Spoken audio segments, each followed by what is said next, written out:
Assalamualaikum warahmatullahi wabarakatuh. Perkenalkan, nama saya Kiara Fadinaura dari kelas 11L.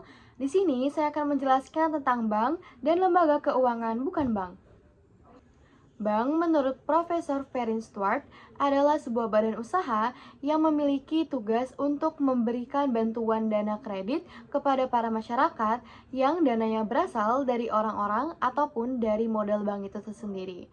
Dan alat pembayarannya berupa uang giral ataupun uang yang memang diciptakan oleh bank tersebut. Menurut undang-undang, bank adalah sebuah badan usaha yang menghimpun dana dari masyarakat dalam bentuk simpanan dan disalurkan kepada masyarakat bisa dalam bentuk kredit, pembayaran, ataupun cara lain sebagai cara utama ataupun dengan bertujuan untuk meningkatkan tarif hidup masyarakat. Lalu ada pula fungsi-fungsi bank. Yang pertama, untuk menyimpan ataupun menjaga uang kita di dalam bank ataupun menyimpan dalam jangka waktu yang lama. Lalu juga bisa digunakan sebagai alat kredit ataupun pembiayaan cicilan. Dan yang terakhir untuk investasi. Nah, kalau misalnya teman-teman tahu, dalam kebijakan ekonomi kita ada kebijakan moneter, di mana kebijakan moneter ini biasanya dipegang ataupun dijalankan oleh Bank Indonesia. Oleh sebab itu, bank juga memiliki tugas ataupun fungsi untuk menstabilkan ekonomi. Lalu selanjutnya ada jenis-jenis bank. Yang pertama, jenis-jenis bank tergantung dengan kegiatan. Yang pertama adalah bank sentral. Bank sentral umumnya dimiliki oleh pemerintah dan bertugas untuk menjaga kestabilan ekonomi, juga menjamin kegiatan ekonomi tiap-tiap badan usaha berjalan dengan lancar sehingga menghasilkan ekonomi yang stabil dan juga baik. Selanjutnya adalah bank umum, di mana bank umum bekerja seperti normal ataupun konvensional. Dan yang terakhir adalah bank syariah sesuai dengan Undang-Undang Republik Indonesia pada nomor 21 pada tahun 2000, yaitu bank syariah adalah bank yang menjalankan kegiatan sesuai dengan syariah-syariah yang ada ataupun sesuai dengan agama tertentu. Nah, kalau bank syariah ini biasanya mereka melakukan kegiatan perbankan ini tuh melalui akad. Juga banyak hal yang memang ditentang lewat bank syariah. Jadi memang bank syariah tuh memiliki kebijakan yang berbeda. Contohnya, salah satunya adalah kebijakan yang berbeda dari yang lain adalah bank syariah itu tidak menerima simpanan berupa giro. Jadi memang tidak menerima simpanan berupa giro, lalu juga tidak mengikuti jual beli saham.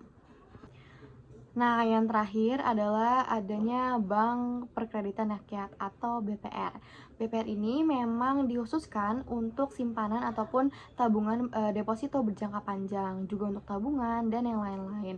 Dan BPR juga tidak menerima tidak diperbolehkan, lebih ke tidak diperbolehkan untuk melakukan menerima ataupun menyimpan simpanan berupa giro, juga mengikuti lalu lintas perbankan seperti yang lain, lalu bekerjasama dengan valuta asing.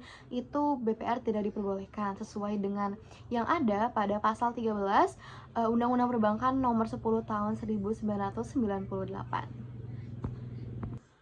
Lalu yang kedua adalah perbedaan jenis-jenis bank tergantung dengan bentuk badan hukum. Dan ini tuh pun ada 3. Yang pertama adalah koperasi, yang kedua adalah perusahaan daerah, dan yang terakhir adalah perseroan terbatas atau PT. Lalu selanjutnya ada jenis-jenis bank, perbedaannya yaitu melalui kepemilikan. Itu ada 4. Yang pertama adalah bank milik pemerintah yang memang bertujuan untuk mensejahterakan rakyat. Contohnya seperti BTN atau Bank Tabungan Negara.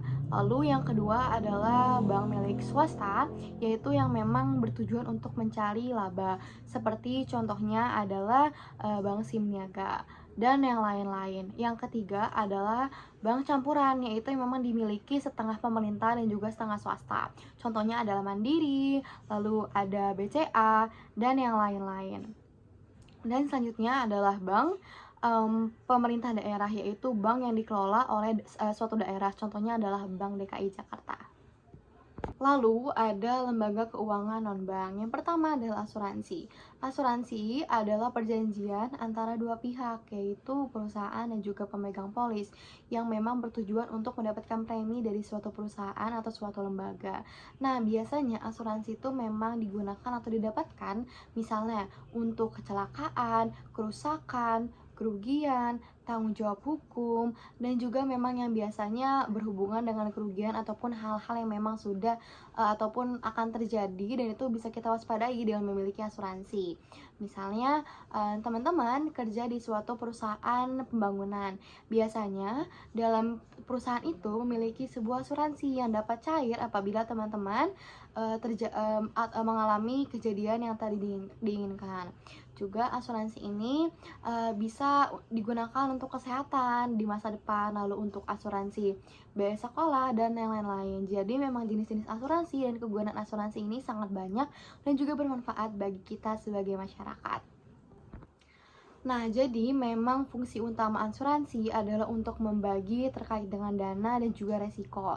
Jadi teman-teman juga bisa menghitung kira-kira berapa yang akan kita dapatkan melalui asuransi apabila kita mengalami hal-hal yang tidak terduga. Dan ini pun menjadi salah satu kepercayaan oleh karyawan terhadap perusahaannya apabila memiliki asuransi, karena memang normalnya setiap perusahaan itu memberikan asuransi kepada para karyawannya, terutama memang pekerjaan alat berat ataupun pekerjaan yang memiliki resiko tinggi. Jadi memang asuransi ini sangat berfungsi karena akan memberikan kepercayaan kita terhadap perusahaan dan juga dapat mengurangi kerugian apabila terjadi sesuatu yang tidak diinginkan.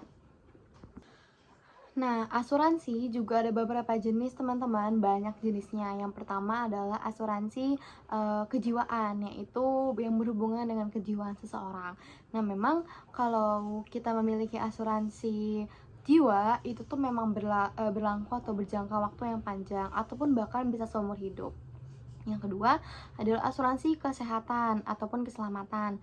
Nah, ini yang seperti sudah saya bilang tadi, bahwa jika kita sedang bekerja, biasanya kita akan mendapatkan asuransi kesehatan.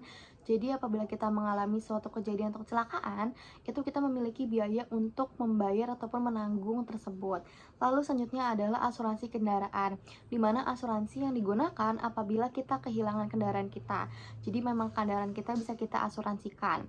Lalu adalah asuransi properti, di mana ini adalah asuransi yang dapat menanggung kerugian terhadap rumah ataupun apartemen ataupun bangunan-bangunan. Jadi memang dalam segi properti. Lalu ada asuransi pendidikan, di mana ini adalah memberikan dana untuk kita di masa depan. Biasanya memang dilakukan dalam bentuk wasiat ataupun memang dilakukan oleh orang tua sejak anak masih umur dini gitu. Jadi nanti di masa depan kita sudah memiliki uang tabungan yang cukup untuk melanjutkan pendidikan. Lalu ada asuransi bisnis, yaitu menanggung kerugian akibat resiko bisnis, misalnya kebakaran, lalu juga tanggung jawab di luar profesi ataupun kebangkrutan. Dan selanjutnya ada asuransi perjalanan, yaitu menanggung resiko akibat kecelakaan yang terjadi di jalan saat kita melakukan perjalanan.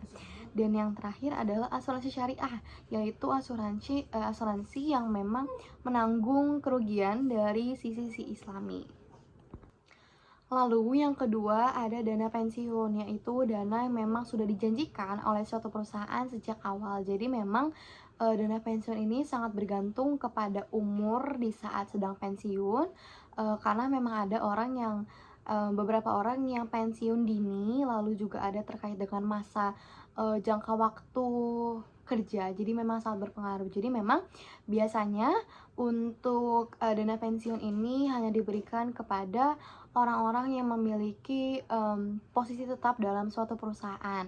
Contohnya ASN. ASN akan ataupun pasti mendapatkan dana pensiun, dan juga mungkin orang-orang yang bekerja di kantor dan sudah mendapatkan posisi pasti dan dianggap sebagai orang yang berpengaruh ataupun bermanfaat bagi kantor, dan itu akan mendapatkan asuransi dana pensiun.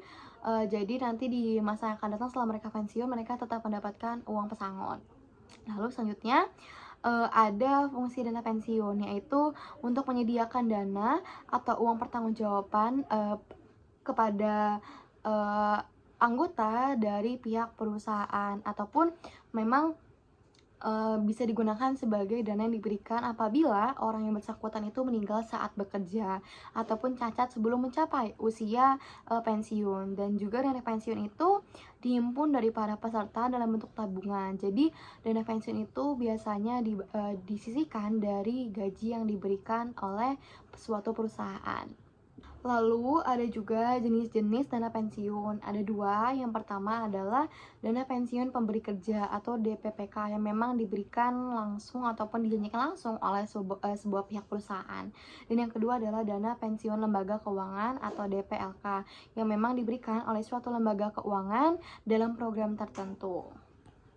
Lalu yang ketiga adalah lembaga pembiayaan, di mana lembaga ini memberikan pembiayaan berupa modal ataupun bantuan suntikan usaha dana terhadap suatu usaha ataupun bisnis yang dilakukan oleh seseorang maupun sebuah perusahaan.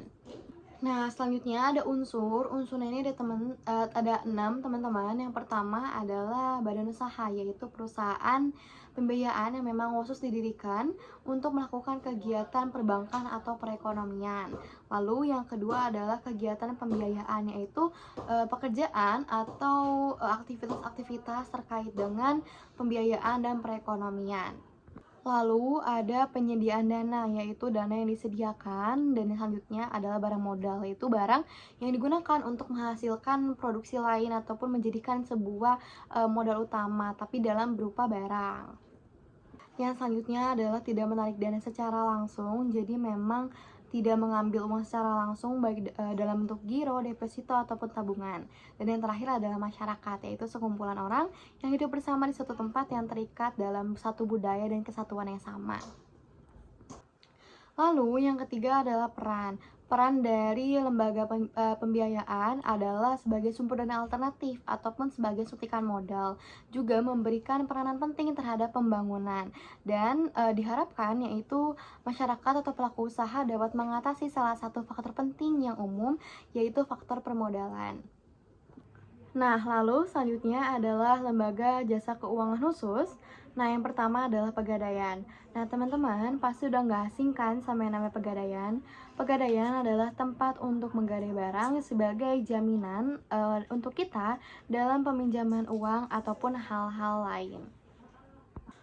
Perbedaannya dengan bank syariah, apabila Pegadaian itu melakukan gadai dengan hukum gadai.